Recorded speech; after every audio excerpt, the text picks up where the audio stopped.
네, 이른 아침 예루살렘으로 들어오신 예수님께서 배가 좀 고프셨습니다. 그래서 길가에 잎이 무성한 무화과 나무 앞으로 가셨습니다. 그런데 열매는 없고 잎사귀만 무성함을 보시고는 그 나무를 향해서 이제부터 영원토록 열매를 맺지 못하리라라고 저주하셨고, 이에 곧 무화과 나무는 말랐습니다. 이 모든 것을 지켜본 제자들은 깜짝 놀랐습니다. 제자들은 예수님이 이렇게 무언가를 향해서 저주하시는 것을 처음 보았습니다. 이것은 예수님의 일종의 어떤 충격 요법이라 말할 수 있습니다. 예수님은 왜 그렇게까지 무화과 나무를 저주하셨을까? 예수님의 의도는 무엇이었을까요? 그리고 오늘 우리로 하여금 이 사건을 읽게 한 후에 무엇을 가르쳐 주고 싶으셨던 것일까요? 예수님은 그때가 무화과 나무 열매를 얻는 그 철이 아니라는 것을 누구보다 잘 알고 계셨습니다. 예수님은 무화과 나무를 창조하신 분이니까 열매 맺는 시기가 언제인지 아시는 것은 너무나 당연합니다. 이 사건에서의 아주 중요한 힌트는 우리 19절에 나오는 잎사귀밖에 아무것도 찾지 못하시고라고 하는 구절입니다. 한마디로 무화과 나무가 지금 잎사귀만 무성하다는 겁니다. 열매는 하나도 없고 잎사귀만 무성했습니다. 무화과 나무는 종종 이렇게 이스라엘로 상징되었습니다. 즉 하나님의 백성을 상징합니다. 하나님의 백성이라면 외적으로든 내적으로든 한결같이 신실해야 합니다. 하나님의 백성은 경건의 모양만 있어서는 안 됩니다. 경건의 모양과 더불어서 그 안에 경건의 능력 또한 있어야 합니다. 그러나 그 당시 이스라엘은 이 무화과 나무처럼 겉모습만 이렇게 그럴싸하고 무성해 보였습니다. 형식주의에 빠져 있었습니다. 다른 이들이 보면 겉모습은 대단한 신앙인인 것처럼 보였습니다. 하지만 그 내면을 보면 신앙은 전혀 없고 또 선한 열매도 하나도 없었습니다. 우리 매일 한 말씀에서는 예수님이 성전을 깨끗게 하신 사건을 보았습니다. 사람들이 하나님의 집에 이렇게 모여들었지만 거의 모두 다 자신의 이익만을 추구하는 탐욕으로 가득 차 있었습니다. 겉으로는 성전에 나왔지만 다들 딴 마음을 품고 그곳에 모여들었습니다. 율법을 지킨다고는 하지만 그 적용이 코에 걸면 코걸이, 귀에 걸면 귀걸이였습니다. 예수님은 이스라엘의 지금의 그 상태를 제자들에게 보여주고 싶으셨습니다. 그래서 잎만 무성한 무화과 나무를 저주하여 곧 말라버린 상태로 다시는 열매를 맺을 수 없게 되는 것이 지금 이스라엘의 모습이다라는 것을 알려주고 계십니다. 예수님은 우리의 내면, 우리의 속마음을 중요하게 여기십니다. 많은 사람들이 보면 이 내면은 중요하게 여기지 않고 겉모습으로만, 외적으로만 좋은 척, 잘하는 척, 신앙이 있는 척합니다. 예수님은 우리에게 그렇게 외적으로 그렇게 보이는 척하는 것을 보기 원하시는 것이 아니라 우리의 삶에서 맺혀지는 성령의 열매를 보기를 원하십니다. 기도하는 척, 예배하는 척, 봉사하는 척은 누구든지 다 할 수 있습니다. 그러나 그렇게 외식과 의식에 매여서 신앙생활하는 것은 곧 죽은 것입니다. 말라 비틀어진 것에는 꽃도 열매도 맺을 수 없습니다.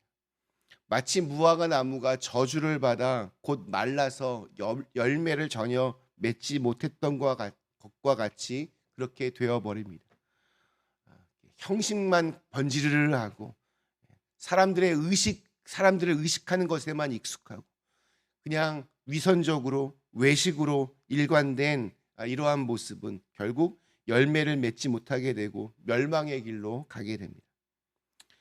오늘 우리들은 어떤 신앙의 열매를 우리가 맺고 있습니까? 내일은 우리 교회에서 성령 강림주일로 지킵니다. 성령을 받아서 교회가 탄생을 했습니다. 성령이란 글자 그대로 거룩한 영, 즉 하나님의 영을 말합니다. 그 하나님의 영을 마음에 받아들인 사람은 성령의 열매를 맺을 수 있는데, 사도 바울은 그것을 9가지로 설명하고 있습니다. 사랑, 희락, 화평, 또 오래 참음, 자비와 양선, 그리고 충성과 온유와 절제의 열매를 맺습니다. 우리의 삶 속에서 이러한 열매들, 성령의 열매들이 맺혀지고 있는가 알기 위해서는 구체적인 우리의 실제 삶 속에서 살아가는 우리의 모습을 되돌아볼 필요가 있습니다. 사랑할 수 없는 사람을 사랑으로 내가 지금 대하고 있는지, 기뻐할 수 없는 상황 속에서도 기뻐할 수 있는 그런 넉넉함이 있는지, 화를 내야 마땅할 것 같은 순간에도 친절함과 온유함을 잃고 있지는 않은지, 많은 것을 내가 누리며 살 수 있지만 그럼에도 내가 절제하며 살고 있는지, 스스로를 돌아보면 자신이 어떤 사람인지를 알 수 있습니다. 말라버린 무화과 나무를 보면서 놀라고 있는 제자들에게 주님은 엉뚱하게도 그 다음 기도에 대해서 말씀을 하십니다. 오늘 21절과 22절 말씀이 참 중요합니다. 예수께서 대답하여 이르시되 내가 진실로 너희에게 이르노니 만일 너희가 믿음이 있고 의심하지 아니하면 이 무화과 나무에게 된 이런 일만 할 뿐 아니라 이 산더러 들려 바다에 던져지리라 하여도 될 것이요 너희가 기도할 때에 무엇이든지 믿고 구하는 것은 다 받으리라 하시니라. 다소 이렇게 지금 앞 전후 상황이 좀 맞지 않아 보이기도 합니다. 좀 뜬금없는 말씀처럼 보이기도 합니다. 하지만 이런 갑작스러운 전환은 다 이유가 있습니다. 열매라고 하는 단어가 바로 그 열쇠입니다. 예수님은 앞으로 고난의 시기를 살아가야 할 제자들이 열매 없는 그러한 자들로 살지 않기를 원하셨습니다.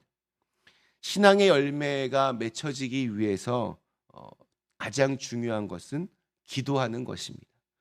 성령을 받기 위해서 그 마가의 다락방에서 사람들은 계속해서 기도하다가 성령을 받고 그로부터 교회가 탄생하였습니다.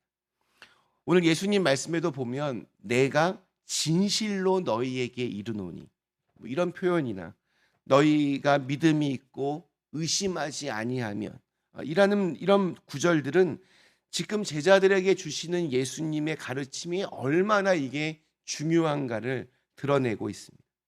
기도는 열매를 맺게 하는 가장 중요한 방법입니다. 하지만 모든 기도가 다 이루어지는 것은 아닙니다. 제 아무리 비옥한 땅이라고 해도 거기에 죽은 씨를 이렇게 뿌리면 열매를 거둘 수 없습니다. 우리가 바치는 기도가 응답받기 위해서는 먼저 하나님의 마음에 비추어서 나의 마음을 이렇게 조율하지 않으면 안 됩니다.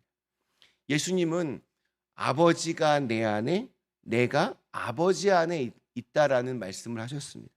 이것을 상호 내주라고 그렇게 표현합니다. 이것이 기도의 기본입니다.